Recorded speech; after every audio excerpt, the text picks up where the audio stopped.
Good afternoon, everybody, and good morning to those of you who are joining us from another part of the world or other parts of the world. My name is Anne-Marie Martin, and I'm the British Chambers of Commerce's Global Business Network Director.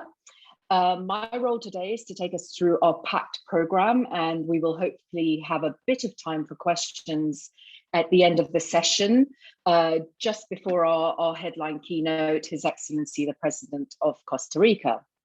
We have a superb roster of senior political and business leaders, global experts who will take us through the myriad of opportunities in this important part of the world.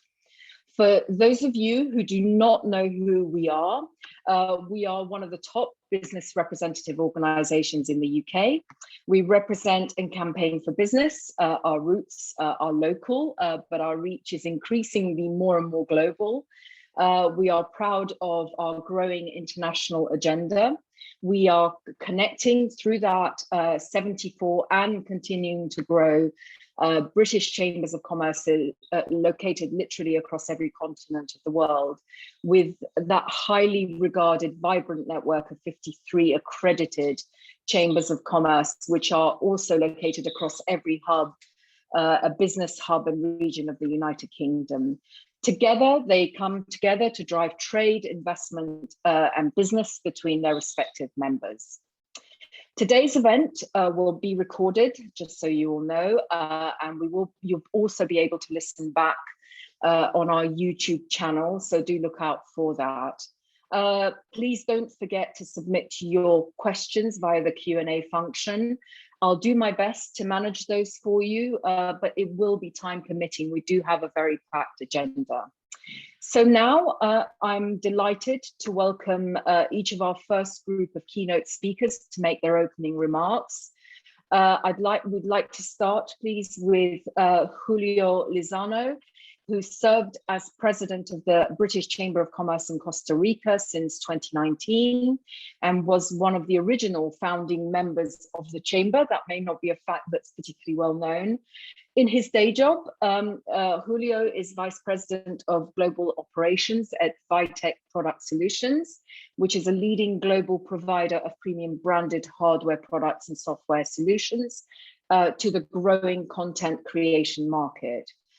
Julio is really well placed to tell us more about the chamber, first of all, and the historical bilateral relationship between the UK and Costa Rica.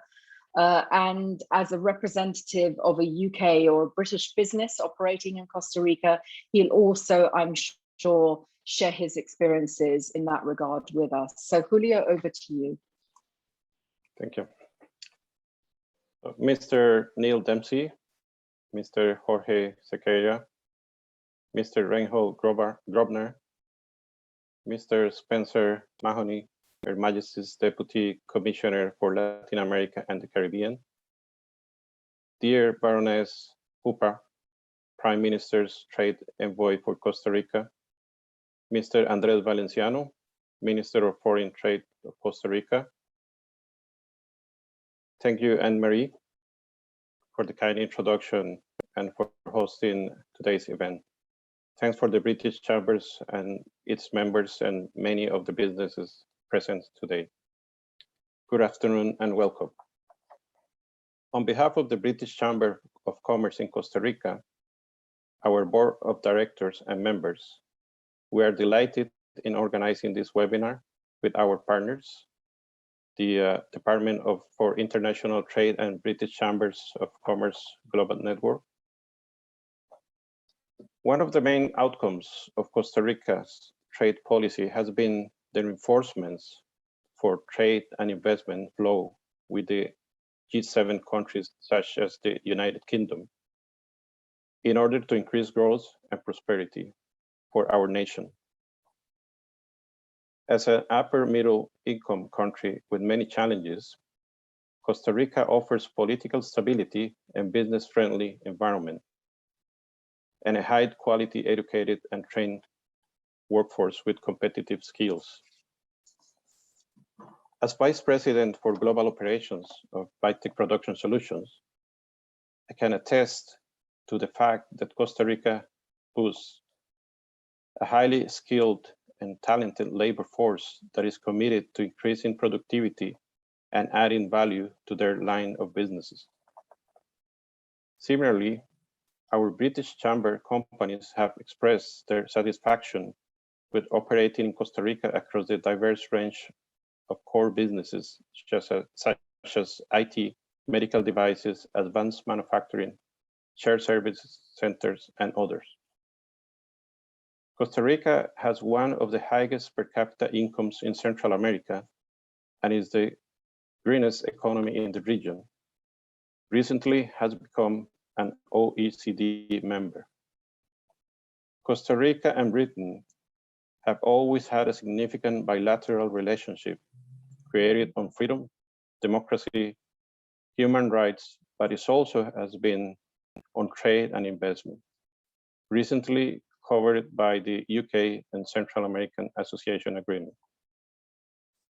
This agreement is the framework for endorsing investment, increasing dynamism in the bilateral trade relations with Britain, and also in developing a new chapter for the economic recovery of our countries.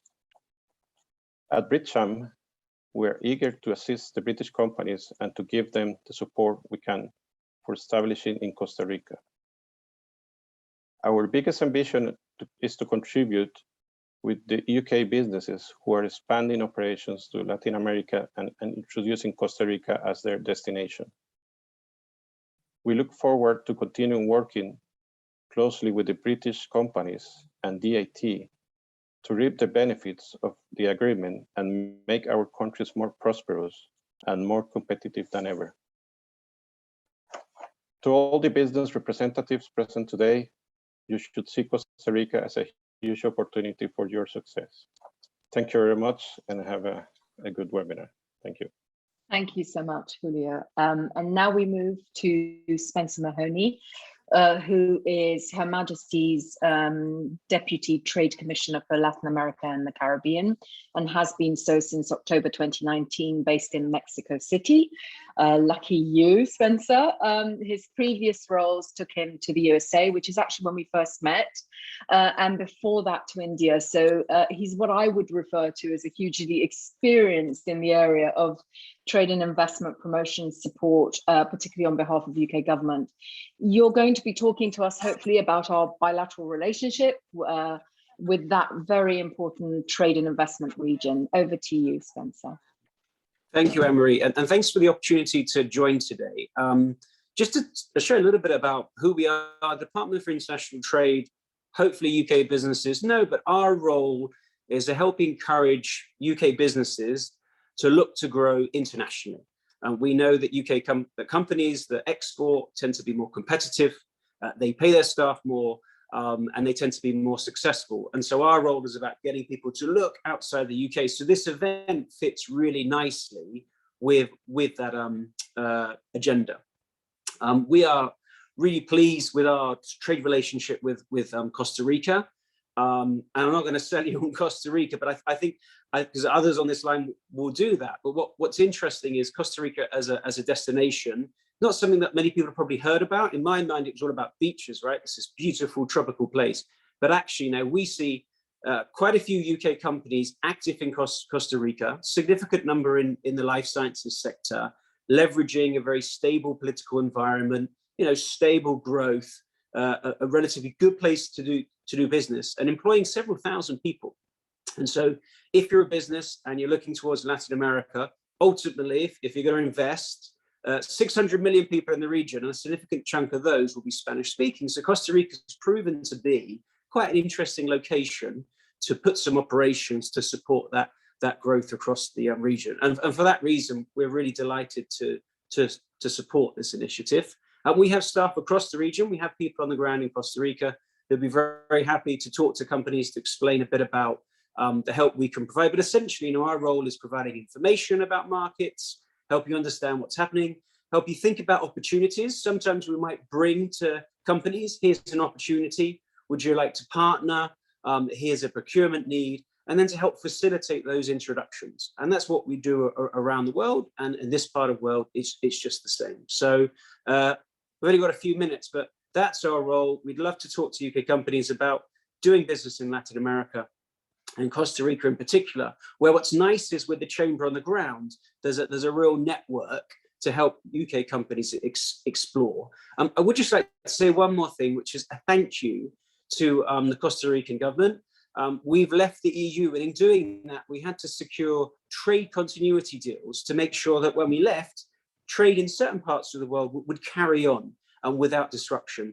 And the Costa Rica government, along with other governments in Central America, really stepped up, worked with us to put in place an agreement. So trade continues without any disruption, and we're really grateful and delighted for that support. Also, I should just say, Costa Rica is one of the countries that's really leading the way with clean growth commitments. And we have COP26 in Glasgow.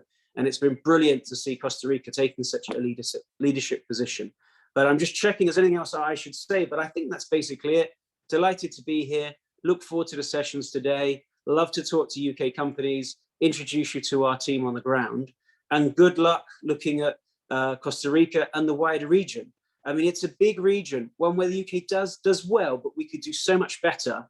And we hope now we're coming out of COVID, people will think more internationally, look to grow their business from going overseas. But thank you very much. And I think next, Anne-Marie, we have Baroness Hooper, who's the Prime Minister's trade envoy for Costa Rica, Dominican Republic, and Panama, which just shows the Prime Minister's allocated a senior person to help improve trade relationships. So this is a region we really do care about. But back to you. Thank you so much, Spencer. Thank you. And you're absolutely right. We've actually enjoyed a brilliant relationship together with Jonathan's predecessor. Now with Jonathan Knott, we're hosting him later on in the autumn as well, and obviously with yourself. So, and with our chambers in the region. So it's a great working relationship that's very close. Baroness Hooper, we've come to you. Spencer's done the introduction, so I need say no more. Rather than you are a British peer with vast experience in this region, and I think you're going to be talking to us about, again, the bilateral relationship, the Central American Association Agreement, etc., etc. I'm going to hand over to you. Thank you. Thank you, Anne-Marie, for the kind introduction, and hola to everybody. Distinguished speakers, distinguished guests. As someone who's had the pleasure and privilege of visiting Costa Rica several times with parliamentary delegations and on personal visits, as well as representing the British government at the inauguration of President Arias way back in 2006. I'm very happy as the Prime Minister's trade envoy to now advocate and support the UK's ambitious trade and investment agenda in Costa Rica. And it's an honor to participate in today's program. Costa Rica is, I know, already well known to the UK travel industry and the discerning traveler as well as a top destination for ecotourism. And I predict that after President Alvarez's visit for COP26 in November, that we shall be even more aware of ways in which we can cooperate, not only to build back better after COVID, but to build back greener. We also have the major postponed event at Kew Gardens early next year, which again will be a major showcase for the biodiversity of Costa Rica. But I now want to share with you the wealth of opportunities that exist for UK companies in the Central American region, and especially Costa Rica. British giants such as Diageo, Unilever, GSK, and here I declare an interest as a former main board member of SmithKline Beecham, and AstraZeneca all use Central America as their hub for multiple business units, including logistics and redistribution.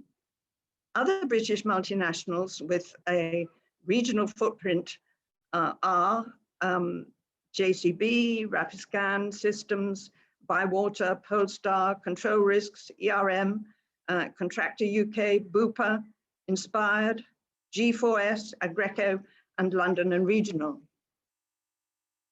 In terms of sectors, the pharma sector presents UK companies with a lot of opportunities, Just last year, the global science-led biopharmaceutical company AstraZeneca, who this year celebrate 20 years of operating in Costa Rica, inaugurated new offices in Roble Corporate Center, Escazú, an investment of some $8 million, which will house its financial services and sourcing centers for the whole of the Americas.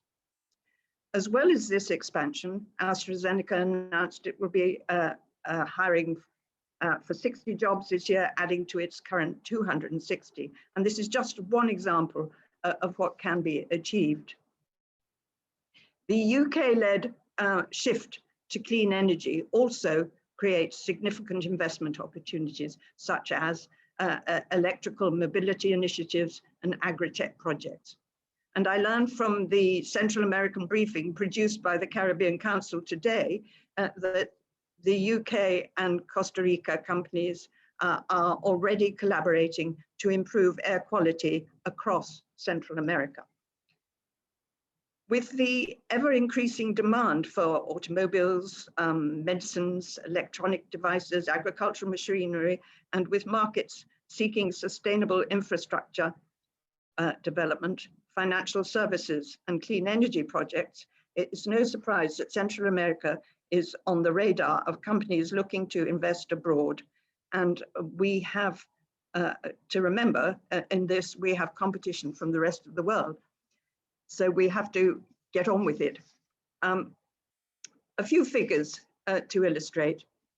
Total trade in goods and services, both exports and imports, between the UK and Central America as a whole was £1.3 billion in the 4 quarters to end of Q4 2020. Of all UK exports to Central America to the end of Q4 2020, 221 million, that's 53.9%, were goods, and 189 million, that's 46.1%, were services.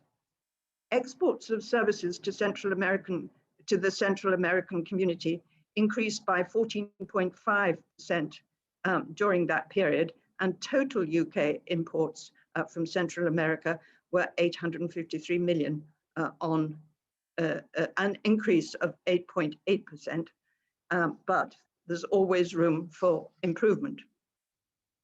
Recognizing the potential to increase and diversify our trade and investment relationship led to both parties agreeing the new free trade agreement to which Spencer referred, the UK Central American Association Agreement, which entered into force at the beginning of this year. The tariff liberalization schedules have been transitioned to the new FTA and allow an important number of UK products to continue to enter Central American countries free of tariff. And by 2027, the vast majority of products from the UK will enter Central America with a 0% tariff. A key sector included, regulated, and monitored through the agreement is financial services.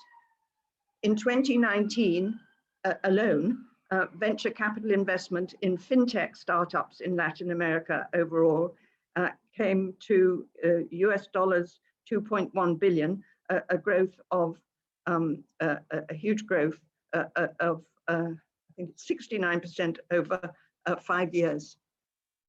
Central America's high mobile phone penetration and great mobile internet coverage results in good conditions for the fintech and mobile banking industry. And as a global hub for fintech and digital services, the UK can tap into the demand of banks and startup companies in Central America who are looking into spending up routine banking transactions, to speeding up, I should say, routine banking transactions and improving automation by integrating fintech into financial products. Our aim is to further strengthen our trade relationship to stimulate the economic growth, employment, and investment needed to achieve the global goals during these challenging times. We believe in knowledge transfer and collaboration with like-minded and trusted partners, and I feel sure that this webinar will facilitate and encourage further interaction between our two countries. The United Kingdom looks forward to continued cooperation with Central America in order to effectively and strategically address the pressing issues we all face and take advantage of the opportunities that exist for both our nations. I stand ready to help in any way I can. I know that also our team in the embassy and Spencer's team and in the DIT, the Department for International Trade, also stand ready. So let's get to it. Thank you. Very positive way to finish. Thank you so much, Lady Hooper. Thank you. I'm now absolutely delighted to introduce Andres Valenciano, who has been Minister for Foreign Trade of Costa Rica since November 2020. He's responsible for foreign trade policy and encouraging foreign investment into Costa Rica, which I know is the topic that he will be speaking about today. A warm welcome, Minister. The floor is yours.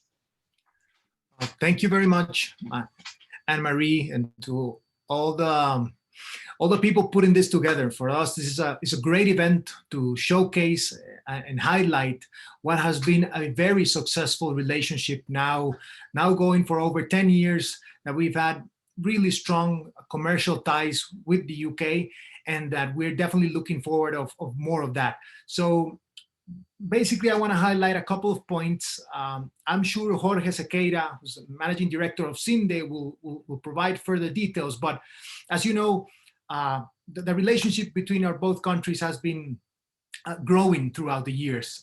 For the last decade, the UK has been one of the main destinations, main commercial partners within the EU for those 10 years. And now, as Baroness mentioned, having the new association agreement between Central America and the UK has allowed us to have a smooth transition, to provide certainty to investors, certainty to commercial entities who recognize the importance of making sure that we have clear rules of the game between the UK, Central America, and obviously between Costa Rica and a like-minded country like the UK. This has allowed not only for us to have the flow of goods and services between the two countries, but a lot of investment from the UK coming to Costa Rica now for many years in a very successful way. As some of the previous speakers mentioned, we have a lot of companies from the medical industry, but also more and more from financial and services who have found in Costa Rica the talent and the right conditions to set up operations and serve global markets right here from Costa Rica. So this ecosystem basically has allowed us to diversify our offer of opportunities that many companies find, because we have a proven track record. And that's very important for me to highlight. So companies who are looking to invest in Costa Rica will find that we have a lot of success stories to share, not only anecdotes, but a proven track record of making sure that companies find the value and the productivity factors that they need in order to run their business really well. So Costa Rica has not only with the UK being able to have this reputation of being open to markets and open to trade, we have now free trade agreements with basically 2/3 of the global economy, which allows us to diversify our exports, meaning currently we export more than 4,000 products to over 150 countries. So when a company comes to Costa Rica, it will find a very robust commercial platform to reach basically every country around the world. And obviously, this is a very powerful competitive advantage for companies who are located here. And more, as Baroness mentioned, and Spencer also alluded to it, is that all the multinational corporations that are based on Costa Rica, which are over 350 of those companies that are leaders in very diverse sectors, have found in Costa Rica not only the basic conditions to be able to run their business successfully. More and more, they find value added in finding an alignment in terms of our vision of development based on sustainability, based on inclusion, based on those factors that not only markets, individuals, consumers, and also investors are putting more and more attention to how companies are producing, how companies are able to align their businesses to ESG investment strategies. So Costa Rica is the perfect partner for companies who are moving towards that direction, because our track record has shown a very, very robust commitment to those type of values that more and more markets around the world are demanding. So obviously, if you add to that terms of political stability, our commitment of providing a healthy ecosystem of multinational corporations that can feed on each other, share knowledge, and then obviously the quality of life that people can find for companies who are located in Costa Rica is top of the world. Obviously, it's a world-class destination for healthy living, so that definitely adds value to it. And finally, a huge milestone that we shared this year is that we became part of the OECD. So this means that Costa Rica has a very, very strong commitment on making sure that our public policy is aligned to international standards. And obviously that sends a very powerful signal to other countries and to companies saying Costa Rica understands the rules of the game. Costa Rica has a very strong commitment of making sure that our public policy responds to OECD standards, which means it's a commitment to have very high levels of quality in terms of transparency, in terms of obviously sustainable development, efficient government, and the commitment of making sure we add value to all the partners located here in Costa Rica. So we, to wrap up saying, we have found that a lot of British companies have taken advantage of everything that Costa Rica offers. We at the Ministry of Foreign Trade and CINDE and Procomer work very closely with the private sector, and we're constantly having conversations with companies to make sure that we keep adding value to your operations here. And obviously this translates into a win-win that we want to keep going for many, many years to come. So thank you very much, and hope you enjoy the rest of the event. Thank you so much, Minister.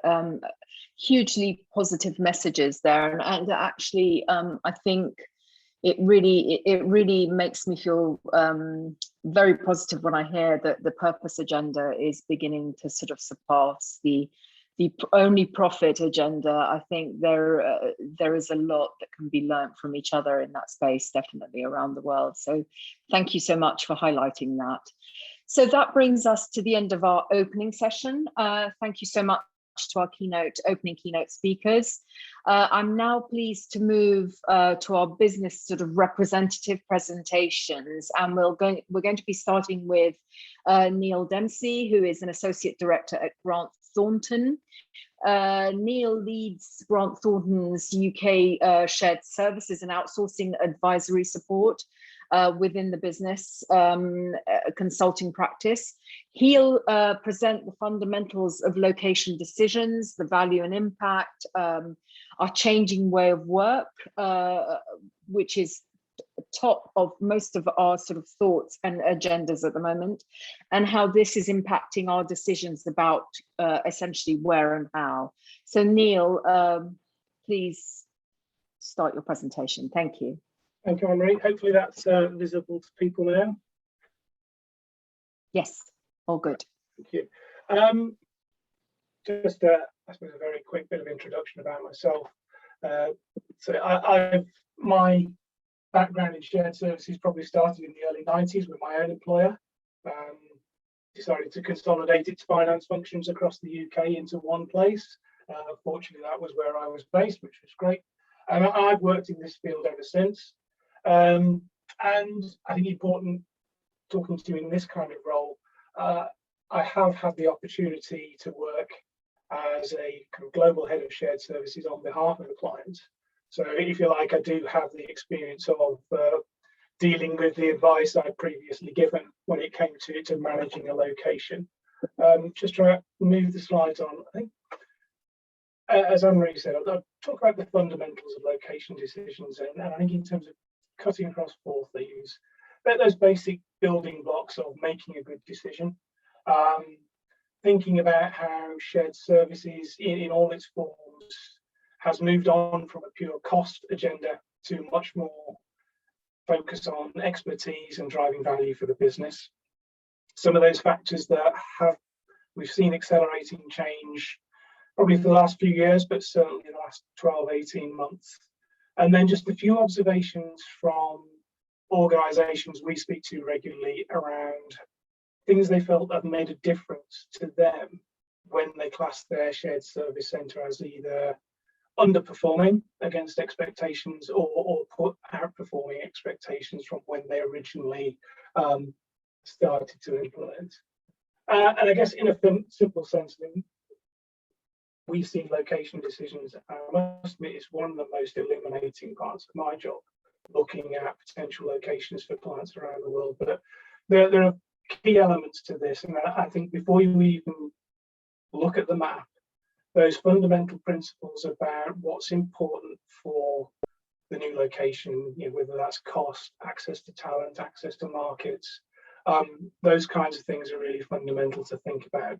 Then moving through a structured process to get you to a point where you can come up with a really considered plan about how you're going to land in that new location. And while I won't dwell on this slide particularly much, I think these feel like the basic building blocks of a decent location decision, and some of those things have already been touched on as people have spoken today already. I think one of the things about it is, while shared services has been part of the business model for many years now, we've seen a move from very much a cost focus in terms of looking at offshore or locations outside the UK to recognizing that there is a need to build capability, not just capacity to deliver sort of more traditional services. And within looking at location decisions, I think they've become increasingly important for a number of reasons. And like I say, it is very much that move away from a cost focus to centres being much more focused on higher value expert services, perhaps smaller overall, but more that kind of centre of excellence type model, which is continuing to evolve. As the market has matured in terms of location, there can be very intense competition in particular places, and that can have an impact on attracting and retaining talent. The other side of that, the shared services and the jobs and the value they can bring to a local economy make them a very attractive proposition for inward investment.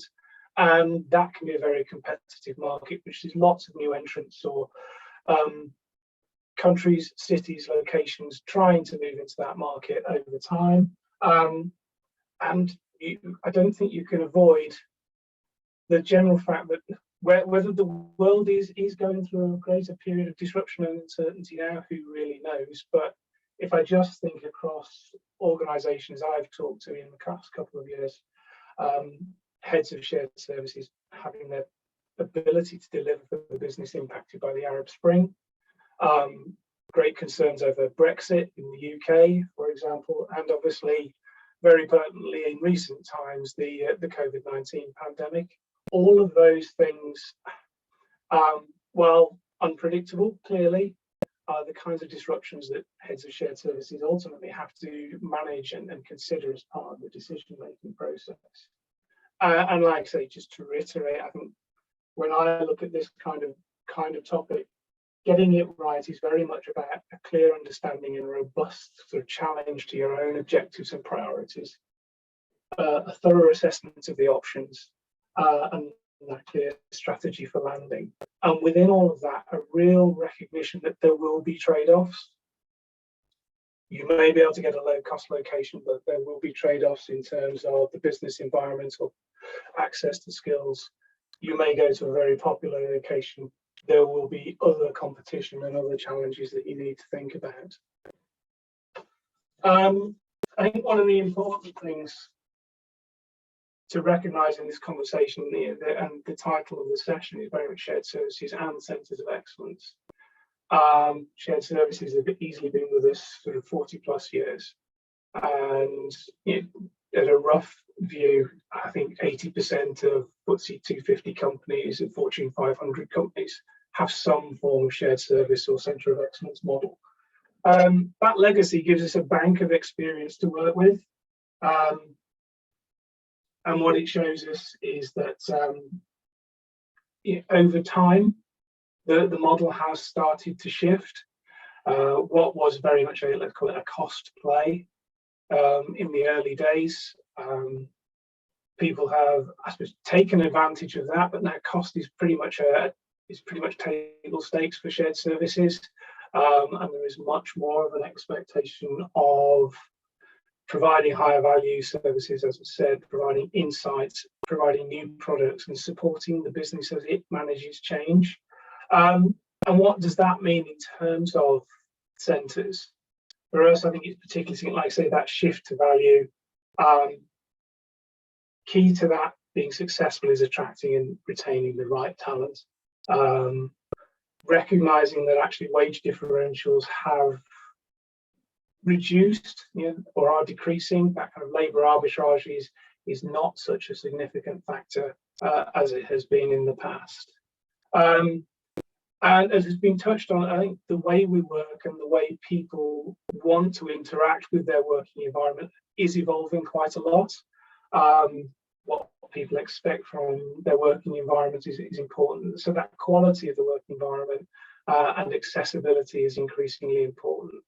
And just kind of referencing the couple of little charts at the bottom of the page here, so I am an accountant by background, my apologies.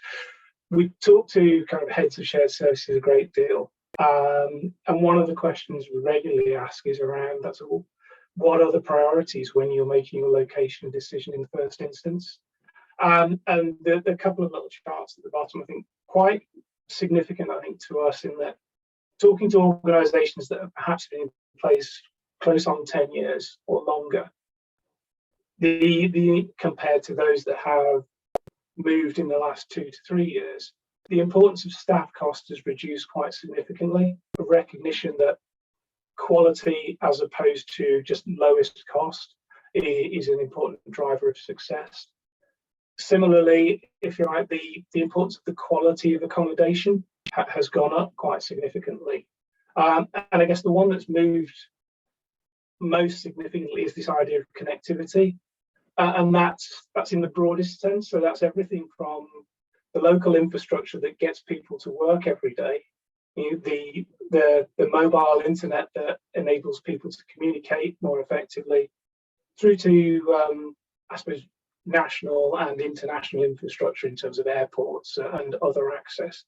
The ability for people to move between the centre and the business and people to interact with the centre becoming more important in terms of making it a centre has become more part of the business as opposed to a cost centre out of the way. That connectivity, I think, has become much more important. And like I say, I think in talking to shared service leaders as we do on a regular basis, those are kind of some of the key changes I think that we've certainly seen.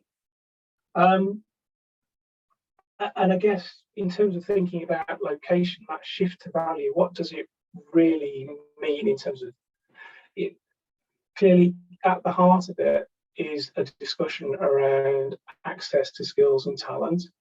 And I think in terms of attracting and retaining talent, as I say, there's always a trade-off between sort of newer locations where perhaps a talent pool may be smaller, or the experience may be less in terms of the kinds of work we're doing, to a more well-recognised location that has perhaps a more competitive environment, where attracting and retaining staff will potentially be more expensive, but certainly take more thinking and more effort to do.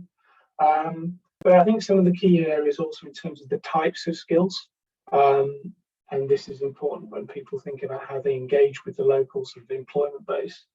The kinds of areas we're seeing a lot of increase in at the moment, more professional competencies, clearly, not surprisingly, an increased focus on digital skills, both in terms of development capabilities, but also more aptitude for using technology and interfacing with technology effectively. Language skills is always a very important one. And I think previous speakers have mentioned the size of the market in that kind of Latin American, Central American region. Natural language skills and a cultural alignment are always important factors in that kind of discussion. And like I say, an interesting one I think also is that there's change management capabilities, ability both within your senior but also sort of middle ranking staff to actually manage and deliver change projects successfully on behalf of the business. And like I say, that's, for us, that's a key part of the shift, that move from cost focus to talent and the quality of the working environment and the way it interacts with the wider business has been very, very telling over the last 10 years or so. I guess I can't avoid talking about the pandemic when talking about a subject like this, but even before COVID-19, I think we were all becoming very well aware of the impact that digital technologies were having on the way we work, the transformational impact in terms of how we do business, how we interact with customers, how we do sessions like this, for example, and its influence on how people want to work. More agile working, more virtual teams had already been on the agenda, I think, particularly in the shared service type environment. And I think that pace of change was undoubtedly increasing. I think one of the things for me around the pandemic, if I look for positives in it, in terms of the environment, I think shared services actually really contributed successfully to business resilience. The focus centres have had over the years on process excellence and clearly delivery of global capabilities has enabled businesses to be more agile and to respond to a very challenging situation more effectively. I think from a kind of personal take on this, how will it affect things going forward? I think that sort of move towards more mobile working and virtual teams will continue. Clearly, automation will drive more transactional work out of the system, but allowing people to focus more on, say, insight and value-adding type activities. And I guess while it will take a long time, I think there'll be more blended working between on-site within centres and sort of remote working and closer integration then virtually between the shared service capabilities and the business overall. And just to sort of, I suppose, summarise, I think some of the things we've seen, as I say, we speak to heads of shared services regularly about what works and what doesn't. And just a quick view here from a number of organisations who felt that they had been underperforming against expectations, or location had been underperforming for them against location expectations. And to be clear, of the kind of the regular population we talked to about this kind of topic, that was around 9 or 10% of organisations. And it was really quite simple in their view, in that when they had made location decisions early on, they were perhaps too narrowly focused, often very limited to a cost focus. And if I refer back to that kind of early slide with multiple kind of decision criteria, very much weighted over to just the financial considerations. But two other elements to it: gut feel. A senior leader going with, well, we've got a site that's got some space, that'll be fine, won't it? Which actually actually worked with an organisation very recently that opened up a wonderful new factory site in one of the accession European countries. Great from a manufacturing point of view, but the ability to attract, if you like, support function skills was really, really limited for them. And I guess, let's say, the other side of that, following the crowd, landing in a location that has lots of large, highly competitive employers already, big brands. I attended a conference prior to COVID, just a small conference of about 20 organizations, 4 of which were announcing new centres or expansion of centres in the same city. So they were all proposing to add something like 1,000 jobs in similar kind of technology and customer service type roles in one location over a fairly short period. And that kind of thing will impact the market and have an effect on employment clearly very quickly. On the more positive side, those that consider themselves to be exceeding or really outperforming expectations, this was actually more like 20 to 25%, which I think is obviously a better position to be. And perhaps not surprisingly, I think the view from them was taking that balanced evaluation. Yes, cost is important, but recognize all of those other factors: talent, business environment, the connectivity, access to similar organizations and to support organizations, perhaps like Siemens, perhaps like other companies that are already in the market, so that there's knowledge sharing, those kinds of things going on.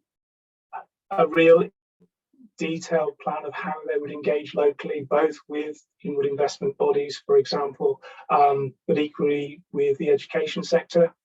And like I said, then finally, that kind of real detailed plan of how they would integrate in a location, thinking about clearly, how do we attract staff?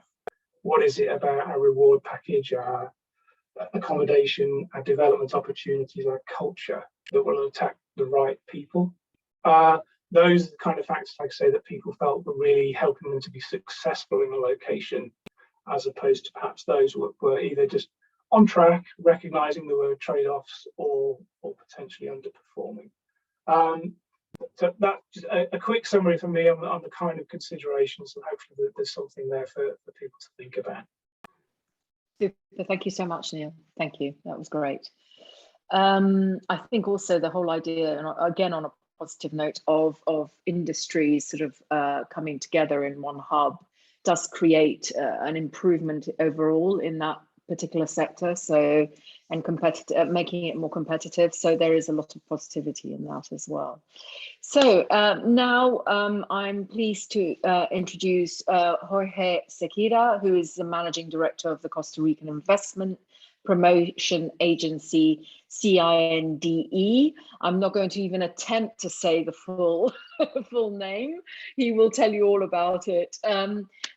Who will be presenting the benefits and opportunities offered by Costa Rica and the experiences that UK companies have in moving some of their operations successfully in the market. Jorge, over to you. Thank you.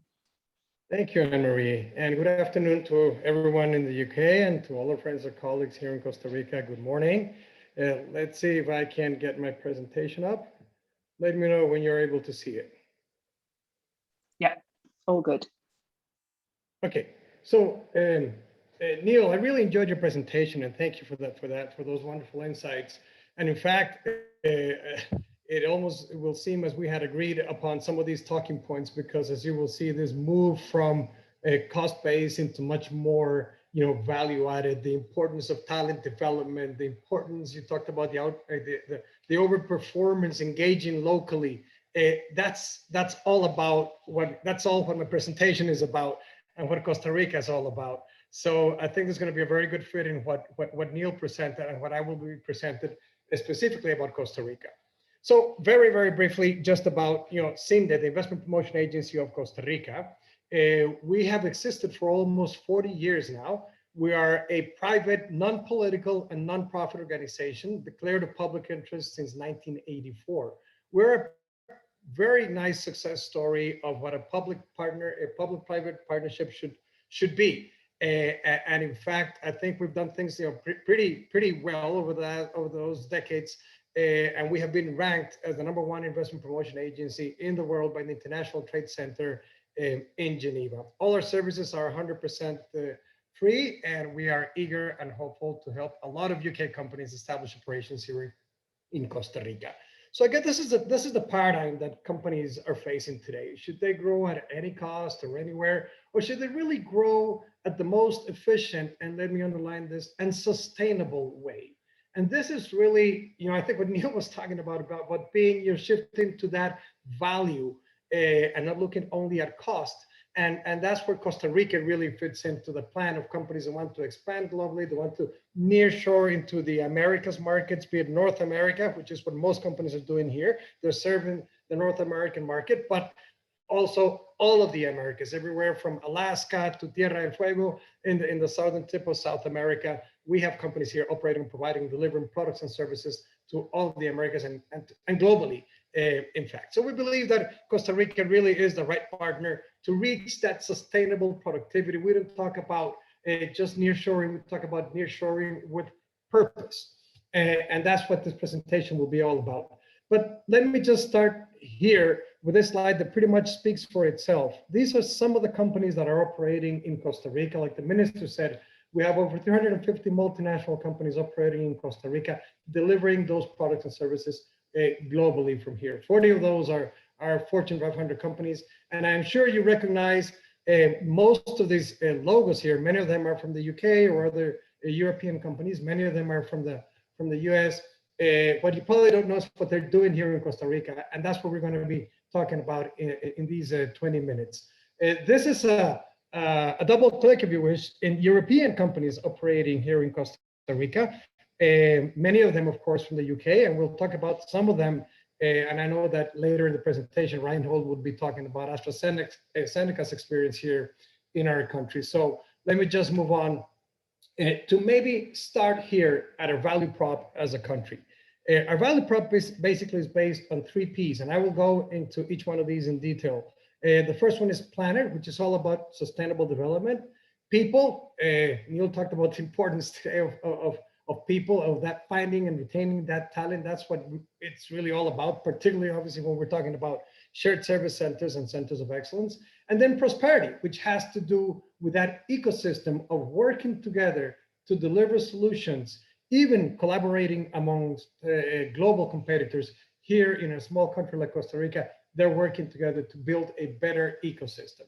So let me start with that first P, people, which is, I would have to assume, the most important one for anyone thinking of where to relocate a shared service center. So, and this is really where we stand out. When you ask companies why are they in Costa Rica, 10 out of 10 will say it's because of the talent. And then, yes, of course, we have a privileged geographic location, we have free trade agreements, we have a lot of other things that we're going to talk about briefly today, but this is really the core of the reason why companies come and establish operations in our country.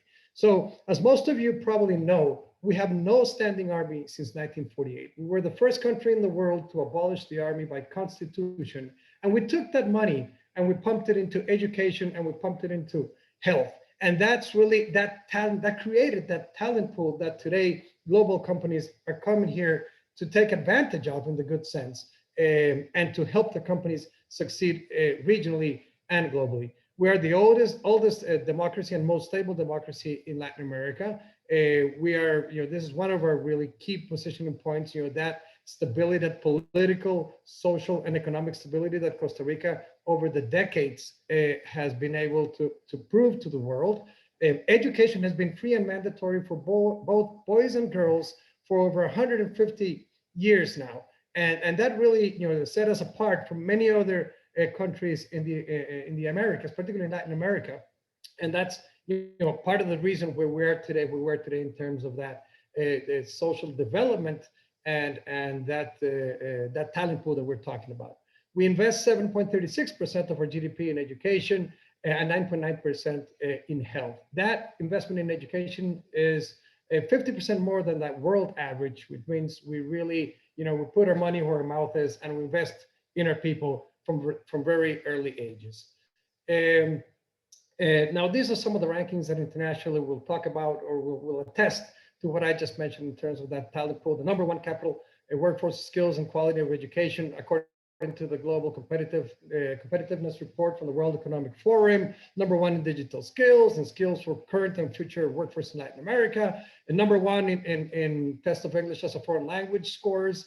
And I think the importance, obviously, of those language skills is more than obvious to companies in the UK. And this is one of the areas where we also differentiate maybe from other geographies. But it's not only important to talk about what we've done or are doing today in terms of our talent development. It's more important, even so, for companies deciding where to relocate or where to locate a shared service center, to think of where we're going. And this is an area where we at CINDE, together with the Ministry of Foreign Trade, with the Ministry of Education, the Ministry of Labor, work intensively in making sure that we develop those skills that the companies are requiring, not today, but tomorrow and the following year and the year after that. All that Industry 4.0 skills, both technical, professional skills, as well as soft skills. This is something we work very closely with the academia and with the Ministry of Education. We have over 60 universities here in Costa Rica, between public and private universities. We work very closely with them.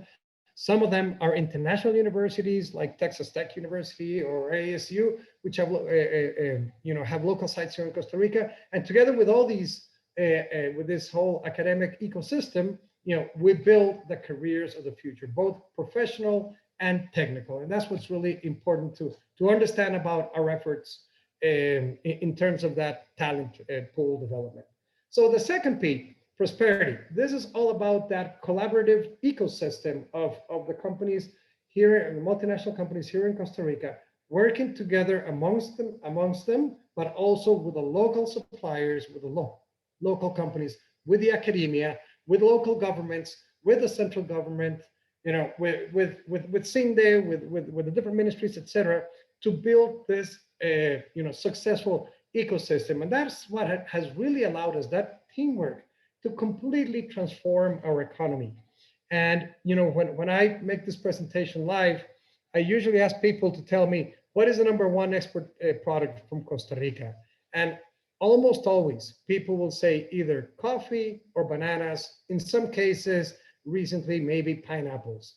Well, it might surprise you, or many of you here today, that in fact, our number one export by far in terms of goods is medical devices. And we exported almost 4 billion worth of medical devices in 2020. And this year, we're growing at a very fast rate. And we are almost sure we will exceed the $5 billion mark. Just as a reference, in coffee, we exported close to $250 million, which means we will be exporting 20 times more in high-tech medical devices than we exported in coffee, just as an example, even though coffee has grown over time. Bananas, pineapples, approximately $800 or $900 million. So again, it's an economy that has completely transformed itself, not only in terms of the products and the sophistication of the products that we export to, over 150 countries around the globe, but also that we have transformed from goods into services. Because when you look at what are the, I'm sorry, let me first here go back here to MedTech. This is just a slide that shows some of the companies that are operating in Costa Rica, part of that 80 company cluster that we have in life sciences and MedTech in particular. And as you can see, they are delivering all kinds of products, some of them of the state-of-the-art products and technology for just about every part of the human body. We have some kind of medical device being produced here in Costa Rica. And then when we talk about services, which is what I was going to get into, as you will see also, in fact, today our number one export sector is not a good, but it's services. And it's knowledge-based or knowledge-intensive services, of which we exported last year 5.6 billion, and this year we expect to exceed the $6 billion mark. So this today, actually, what we're talking about today, shared service centers and centers of excellence and R&D and everything, and we'll see what in particular some of those processes being delivered from Costa Rica. This is really the number one growing sector in our economy, both in terms of exports, but also in terms of employment. So 16 of the top 100 tech companies in the world are operating here in Costa Rica. They're delivering over 100 different business processes that I will talk about. And I will also talk about this openness to digital trade according to the OECD. So here's this. There's a lot of information in this slide, but you can see the evolution, not only the number of different processes that are being delivered from Costa Rica, from these shared service centers and centers of excellence, but also the evolution of those services. 20 years ago, when this all started, it was pretty transactional, accounts management, collections, telemarketing, those types of pretty basic services. Then we started evolving into finance and HR, procurement, and we have great centers of excellence in all these areas today. That kept evolving into more research services, compliance, fraud detection, portfolio analytics, mobile app development, cloud and cybersecurity, very, very big today, cybersecurity, web development, a lot of software development going on here. And then, of course, into R&D, content development and engineering, piloting, prototyping, product and design, etc. So this is really a picture in time of the evolution of those services, but also you get an idea of the types of of services that are being delivered and processes that are being delivered out of Costa Rica. Important, we're doing this in over 10 different languages, most importantly, of course, English, but also in Portuguese, in French, in German, of course, in Spanish as well. For those companies that are delivering services to all of the Americas, we need to have French, we need to have obviously English, Portuguese, Spanish, etc. So I like that slide because it tells a lot about what we're doing today, but also about how it has evolved over time. Now, when we say that we have turned into a knowledge economy, we compare against the OECD average, and you will see that services export as a percent of total exports, we are almost twice as much as the average of the OECD. So, this really has happened over time, the way that we have been able to transform that economy and take advantage of our talent. And this is also a very important, I think, indicator, and that's, restrictions to digital services trade.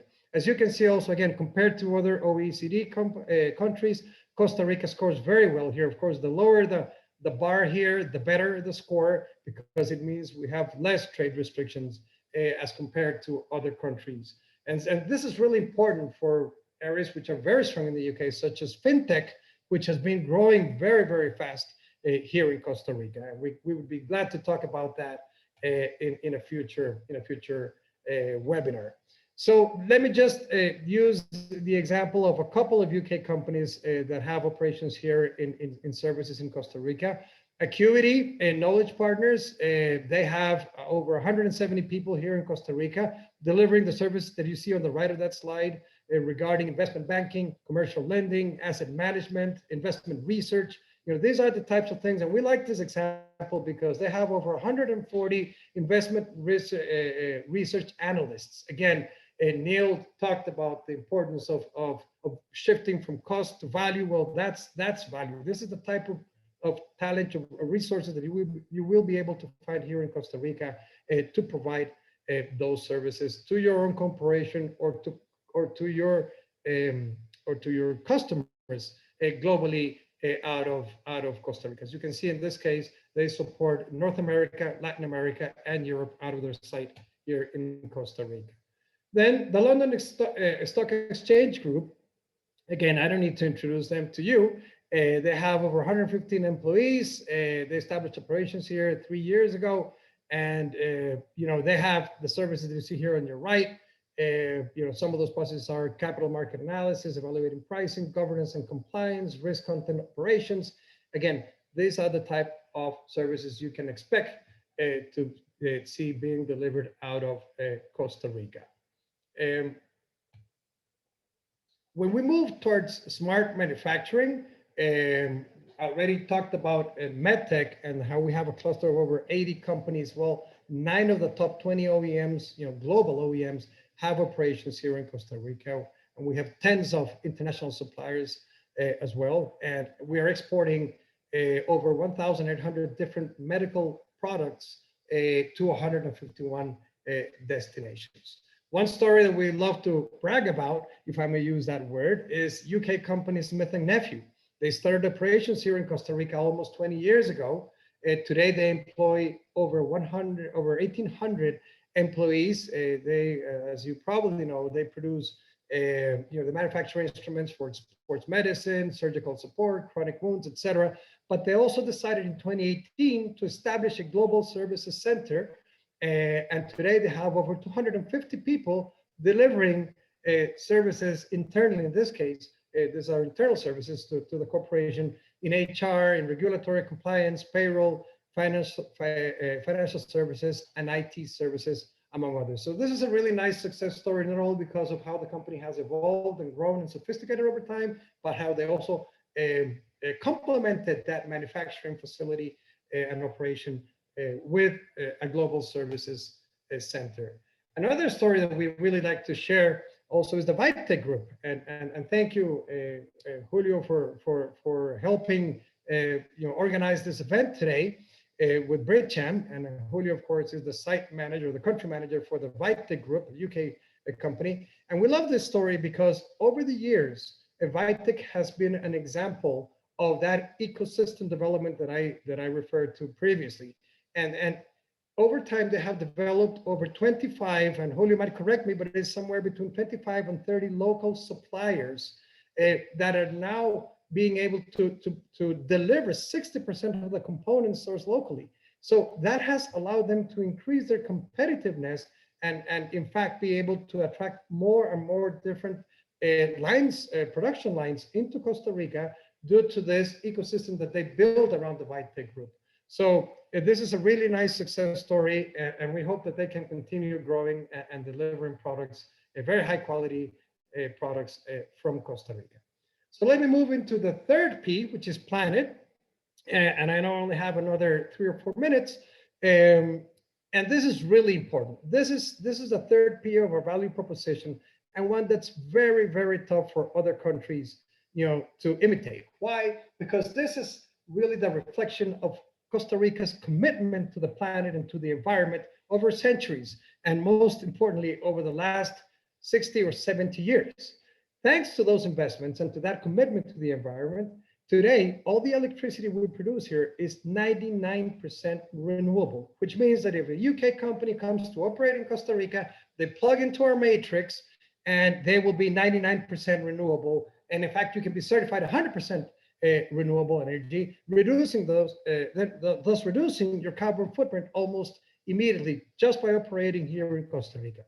52% of our national territory is covered by forest. The only tropical country to be able to reverse the deforestation, which we hit a very low of like 22% of forest coverage in the early 80s, and we're up to 52% today. We're a host to 6% of the world's biodiversity in a country that's so small that we only represent 0.03% of the world's territory, yet we host 6% of the world's biodiversity. Again, these are just some examples of why that third P of planet is so hard to imitate by any other countries. I know of countries, and I'm sure you do as well, who are saying, well, we want to be 60% renewable, 80% renewable by 2040, by 2050. Well, we're 100%, 99% renewable today here in Costa Rica. So it's no surprise that 25 of the RE100 companies are operating here in Costa Rica today, and we're proud to have them here operating out of Costa Rica. These are the companies that have committed to 100% renewable energy by a certain point in time. So this all obviously all ties in with quality of life. San Jose is one of the safest cities in Latin America. We talked about the stability. It always ranks among the top 5 places to retire in the world. It's a great place to live. So the expats that need to come and live here in Costa Rica with their families, they find Costa Rica a fascinating place to live. And again, this very quickly, these are some of the reasons why Costa Rica, in addition to our 3 Ps, people, planet, and prosperity, companies come to Costa Rica. We have 15 free trade agreements with 58 trade partners, which gives companies access to 75% of the world's GDP out of Costa Rica. That includes all of North America, most of Latin America, all of Central America and the Caribbean, China, Singapore, the UK, the Europe, etc. So, you know, it's a tremendous trade platform for any company to come and operate. San Jose, by the way, was just ranked by FDI Intelligence as the #2 mid-sized American cities in human capital and lifestyle. That's all of the Americas, from Canada to Argentina. In fact, in the top 10, we're the only Latin American company, and we scored, and we ranked #2, second only to Quebec in Canada. And again, you can see the rest of the rankings in which San Jose scores very, very highly and ranks very highly according to FDI Intelligence. The minister already mentioned this major milestone, that we just became the 38th member of the OECD, something that we feel very proud of, and we're sure will help even more so transform our economy into a modern economy that's integrated even more into the global economy. And I cannot finish this presentation without talking about our free trade zone regime and the investment incentives we have.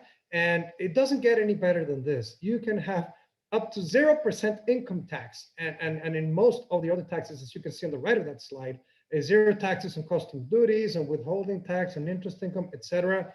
And, you know, for the first 8 years, which can then be, you can reset the clock before the 8 years for an additional 8 years, or then move into a second phase of 15% income tax after the first 8-year period.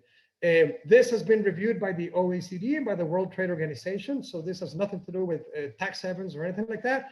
This is a very straightforward, transparent incentive that we provide companies to come and establish operations in our country. Finally, I like to end talking about you know, these 3 R's of resolve, respond, and reimagine. That resiliency that Costa Rica showed during the pandemic, at the worst moment in the pandemic, where countries were completely shutting down, supply chains were being closed, we didn't have one single day of business interruption in manufacturing or in services. In fact, in services, we were able to send the 80,000 plus people that we've been talking about today in these shared services ecosystem in 3 days to work from home. In 3 days, those more than 80,000 people were working from home. So no business interruption, complete resilience. That's one of the key factors that companies are looking for when they decide a geography to go and invest in. And again, this is not Costa Rica saying that UNTAD just published this index where the export volatility leads to most. And as you can see, Costa Rica scored very, very high there on the UNTAD's indicator of export volatility. So that's what I had to share with you today. I think I overextended myself for a minute or two. My apologies for that, but thank you very much for the opportunity. Very, very glad to have been here with you. Thank you so much, Jorge. You've certainly convinced me. Jose Pablo, if you're listening, which I hope you are, find me a good excuse to come and visit as soon as we're allowed to travel. Thank you so much. That was absolutely brilliant. And now, before we move to our closing keynote, I'm really pleased to introduce Reinhold Grobner, who's the head of global Americas at AstraZeneca. I think you clearly have a great story to tell us. You're our case study, and you'll be able to share with us how Costa Rica has been a success story for the company. Take it away, please. Thank you so much, Reinhold. Okay, perfect. First of all, thanks for the invitation to talk here today. And good morning to my friends here in Costa Rica, and good afternoon to the rest of the world. I'm really excited to present today the success story of GFS Americas, Global Financial Services Americas. And actually, it's not only a success story of GFS Americas, it's more than that. I would call it a success story of Costa Rican talent. And that's exactly in line with what Neil and Jorge were talking about. It's all about talent and adding value in the long run.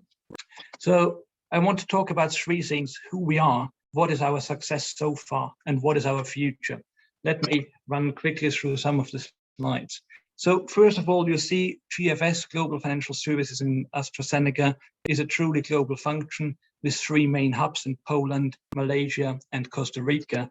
but obviously I want to focus on Costa Rica today. And you see here who we are.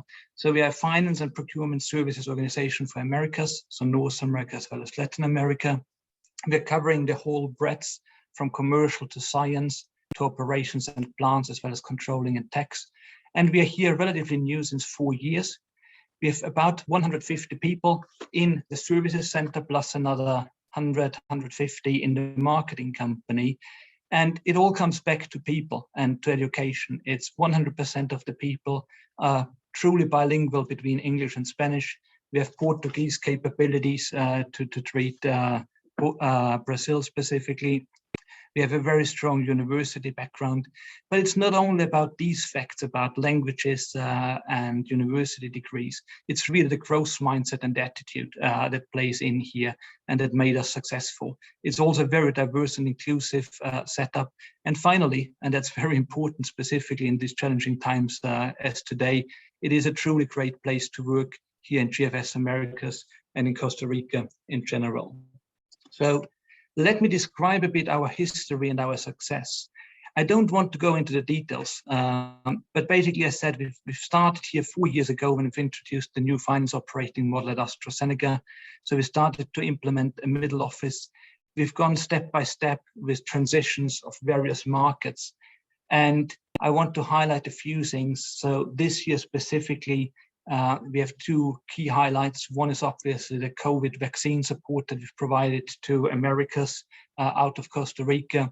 And it's also with the oncology business in the US, we've completed our scope. So we are really now covering all our Americas businesses as service center from Costa Rica. The second thing I want to cover, and it's a bit of a story here as well, is in 2020, we've launched global procurement services. And Neil talked a bit about cost and benefits and talents and so on. This is exactly the story. I remember I've recently joined GFS Americas. I was before CFO for AstraZeneca in Germany. And one of my first visitors was John Dixon, our procurement officer. And he was looking for a new location for procurement services. And to be very honest with you, I think he came out of courtesy to our CFO and to the GFS Center, because obviously there are locations in Latin America that are cheaper from a cost perspective.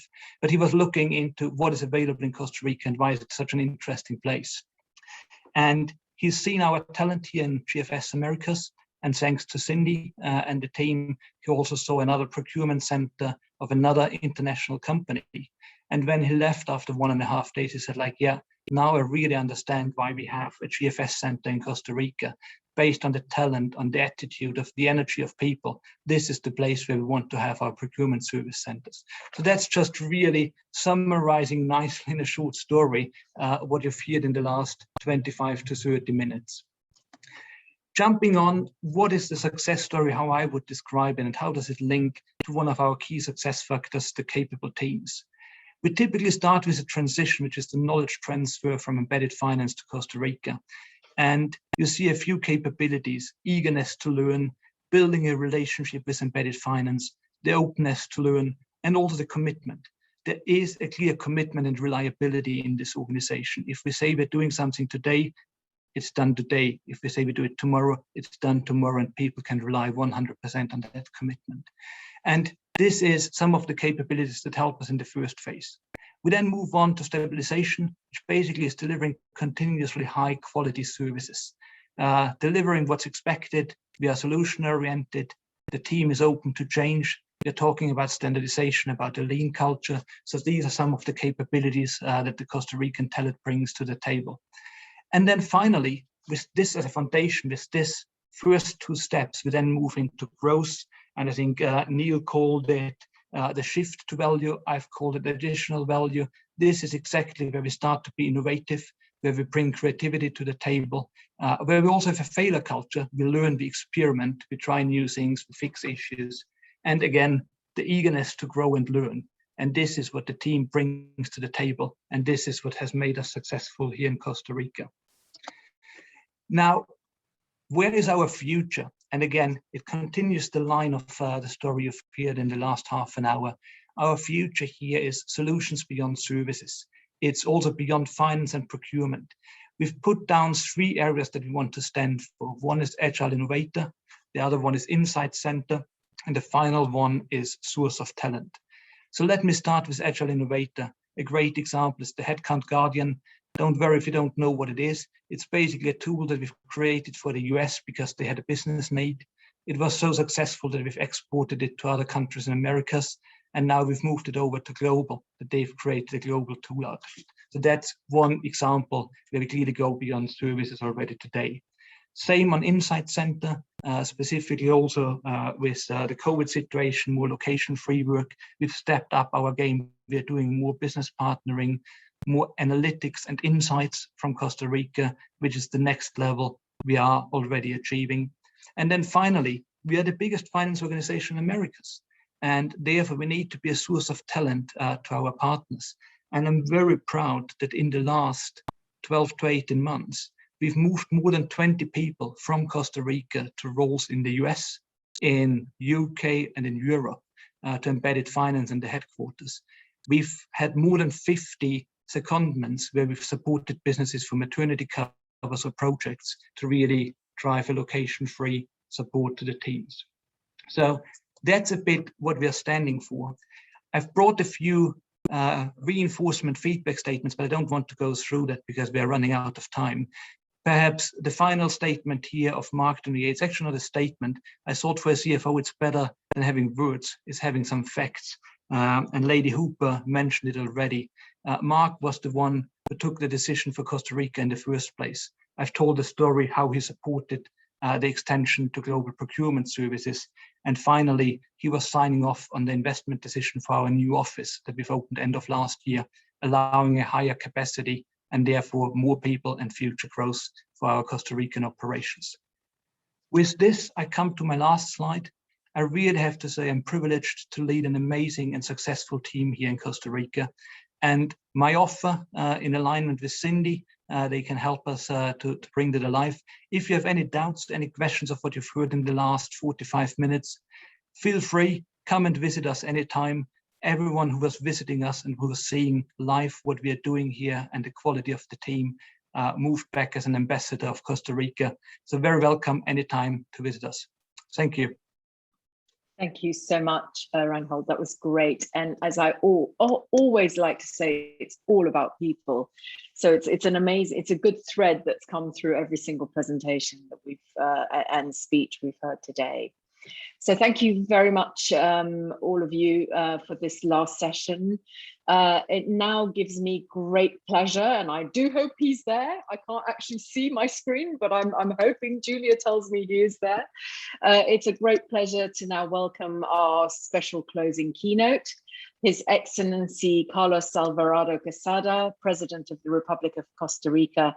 Your Excellency, thank you so much, first of all, for your support for our member, the British Chamber of Commerce in Costa Rica, and the team there, and for making the time to be with us today, which in what I'm sure is an incredibly busy schedule. The virtual floor is yours, Your Excellency.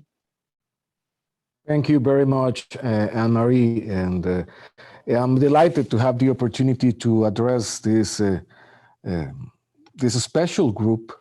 And obviously, I want to thank the previous speakers that gave testimony, as we just heard, of what are the opportunities and the partnerships that Costa Rica can offer to our business partners in the United Kingdom. And we are eager to take those alliances and those partnerships to a next level. And I do see a huge array of opportunity to collaborate and to create good, sustainable, healthy growth that can trigger well-being both for Costa Rica and for the stakeholders and the citizens of the United Kingdom.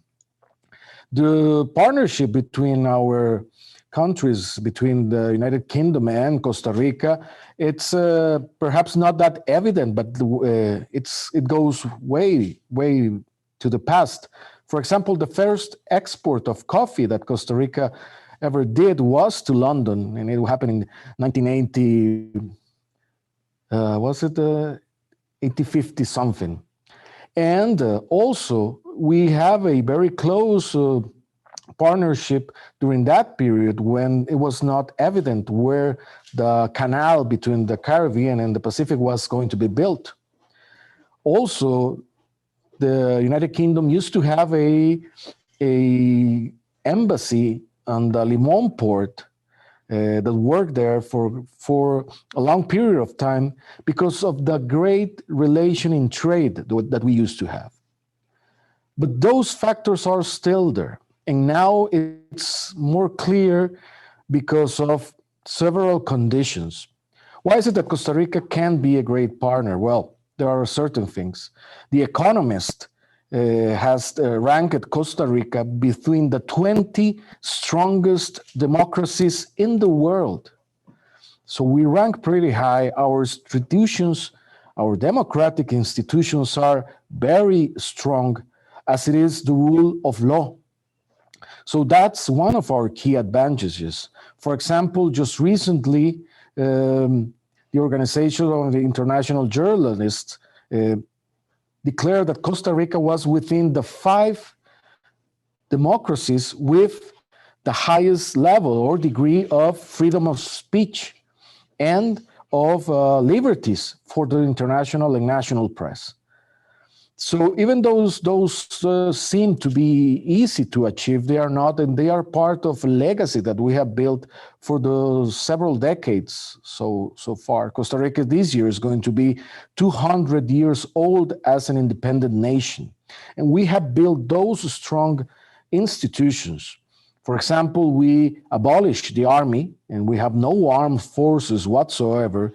And what we used to invest on military, now we used to invest on education and on health. Our health system was created 4 years before than the NHS was created in the United Kingdom. Ours, I believe the NHS was created in 1946. Ours was created in 1941, if I'm not mistaken. And that we have seen deliver in human capital, and the building, the forging on a strong human capital, which is our key advantage. And I believe that's what some of previous speakers have been mentioning. For example, we just have the last information on our vaccination process. We just have 60% of the population targeted for vaccination had the first doses. 60% of our population has at least one doses. And we have one of the lowest lethal rate of the COVID of the region and also of the world. And that is because, not necessarily because we have special conditions, it's because our human talent. We have followed a technical scientific process in order to handle the pandemic. And we have managed to do that. And I believe that the guys from our Ministry of Foreign Affairs, for Trade and CINDE can provide evidence as well. We have done that. Without going ever during the pandemic to a complete lockdown. That means we have kept factories running, services running, foreign investment running, exports running throughout this period. Actually, at the time that our tourism has been very hit, at the same time foreign investment has grown in the past months. Also agriculture and other exports. In our case, our current main export is medical devices, which is a very complex industry. But now we are one of the leading countries and partners on that area. Also services in which we are very strong. And we want to look at not at just at present time, but at the future. We had launched a very ambitious plan so that in 2040, each and every student that graduates from high school is bilingual. That means we want to have a fully coverage of all Costa Rican having the opportunity of being bilingual and also to have access and to know all the digital technologies so we can scale up our position in the international labor division. That's also what we offer. We offer rule of law, we offer human talent, also we offer values. We offer values such as respect of human rights in all its extent, all the diversity, all ethnic groups, gender. We also provide a strong legacy of sustainability. Costa Rica is one of the key voices and of the leading voices in the struggle against the climate crisis. And we will be delivering that as well this year, actually in Glasgow, in the conference of parties on climate change this November.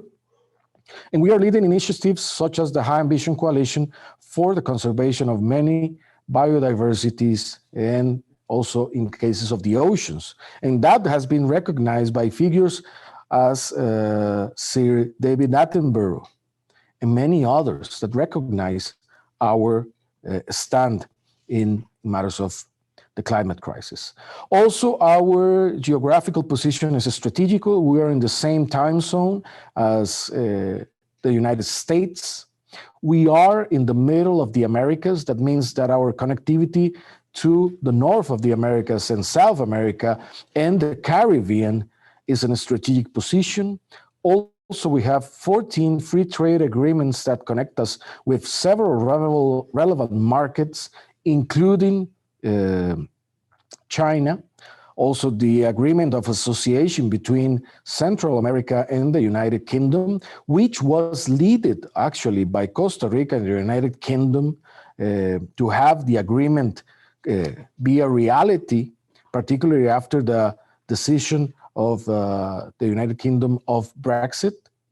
So we have that channel of commerce and trade open, and we provide all those facilities. And I believe that in the case of the British investment, the sky is the limit. Now that there is a strong nearshoring tendency where the value chains are moving closer to several relevant markets, our stability and our positions provide us with a great platform for trade, for commerce, for services, for innovation, for sustainability, to add all those into a formula. I know that the British people is very much into the necessity. They are very aware of the necessity of tackling the climate crisis. So Costa Rica is a great partner to do so in terms of biodiversity, in terms of sustainability. For example, everything you produce in Costa Rica out of electricity is produced from electricity that is 99.5% clean and renewable. Our electric grid is absolutely clean and renewable. That means without producing collateral effects. That means that everything you produce out of electricity in Costa Rica has that offset already, has offset the carbon footprint.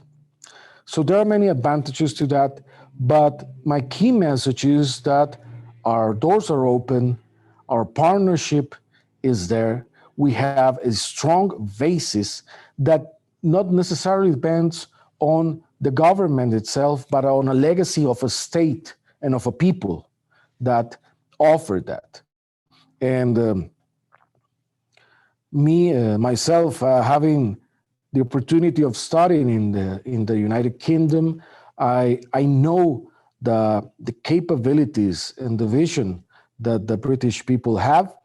And I know that perhaps it's not evident at first why Costa Rica is an option.